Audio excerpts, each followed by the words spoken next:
পঞ্চম শ্রেণী পৃষ্ঠা 29-এ আমরা একটি সমস্যার সমাধান করব। এখানে বলা হচ্ছে হিসাব করি। এই অঙ্কটাকে আমরা সরল অঙ্কও বলি। তাহলে চলো দেখি হিসাব করি। হিসাব করার ক্ষেত্রে প্রথমে আমাদের সমান চিহ্ন ব্যবহার করতে হবে।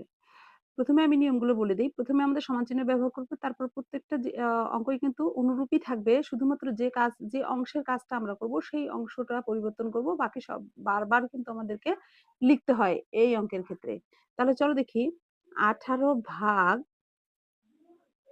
আমরা প্রথমেই বন্ধনী, যেহেতু এখানে এই অঙ্কটিতে বন্ধনী ব্যবহার করা হয়েছে, প্রথম বন্ধনী, দ্বিতীয় বন্ধনী, এটা হচ্ছে প্রথম বন্ধনী, এটা হচ্ছে দ্বিতীয় বন্ধনী এবং এটা হচ্ছে তৃতীয় বন্ধনী।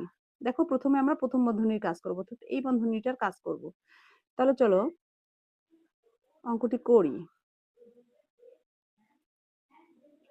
5 দেখো সব অনুরূপ কিন্তু সবগুলো সংখ্যাই আমি রেখেছি, শুধুমাত্র এখন আমরা প্রথম বন্ধনীর কাজ করব।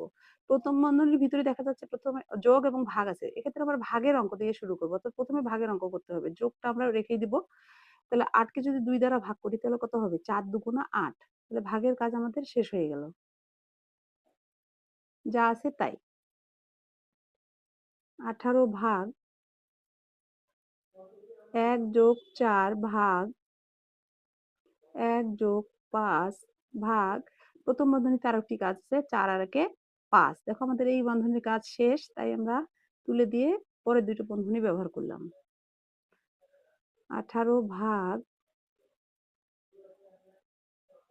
4 ভাগ, এখন আমাদের দ্বিতীয় বন্ধনীর কাজ। দ্বিতীয় বন্ধনীতে কি আছে? এখানেও ভাগ আছে, যোগ আছে। তাহলে আমরা প্রথমে ভাগের কাজটি করব। 5 কে 5 দ্বারা ভাগ করলে হয় 5 একে 5, অর্থাৎ 1 হয়। দেখো তোমরা সবগুলো বারবারই কিন্তু লিখতে হয়। এখন আমরা এই দ্বিতীয় বন্ধনীর ভিতরে 1 যোগ 1 কত হলো? 1 যোগ 1 2। তাহলে এই কাজটা শেষ। এখানে আর কোনো আম হিসাব করার নেই। তাই আমরা এটা শেষ করে দিলাম। এখন আমরা তৃতীয় বন্ধনী, অর্থাৎ এই বন্ধনী দিয়ে এটা ক্লোজ করে দিলাম। এখন দেখো 18 ভাগ, এর ভিতরে আবার আছে যোগ এবং ভাগ।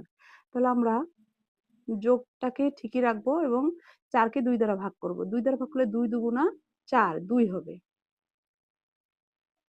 দেখো তোমরা 18 ভাগ যোগ করব 2 আর কে 3। দেখো এই বন্ধনীর কাজও শেষ হয়ে গেল, তাই বন্ধনী আমরা তুলে দিলাম।